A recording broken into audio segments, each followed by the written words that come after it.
Hi, hello guys. Salamat sa donors ni ining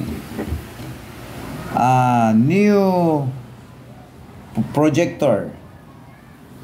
O sa ngalan nane, projector is Epson.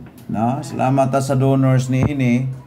Magamit na ni guys sa ato ang wali diri sa church. Mogamit na tag PowerPoint. So muna guys, ang ato karon nga improvement, bag-o nga projector. Salamat sa nag-donors ni ini. Magamit ni sa ministry sa Temple Baptist Church. Dire magamit na tag PowerPoint connected to the laptop or computer or cellphone, no? So ang atong mga lesson guys, dinhi na nato paagi PowerPoint na ang ato ang mga outline sa ato ang Sunday School. Okay? So gamit ani, salamat ani guys, salamat ani sa donors ining PowerPoint, no? Nining projector gamiton sa pagwali sa church. So gamit na ta sa PowerPoint guys. Thank you for this material used by God for His glory.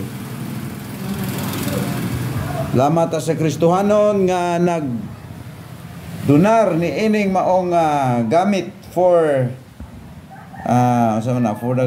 for the ministry purposes. So guys, salamat guys. To God be the glory. Greetings si Hatdan. Okay guys, amo na ning gitry ganina. So naa ni gamay among i-set up na mo ni by Saturday or ugma. Available pa ang nag-donate ni ini. Atong i-plaster ni guys para sa coming Sunday na nga lesson. Okay, salamat sa inyong pagtanaw. To God be the glory. The Temple Baptist Church arise here in our arises for the glory of the Lord. All right.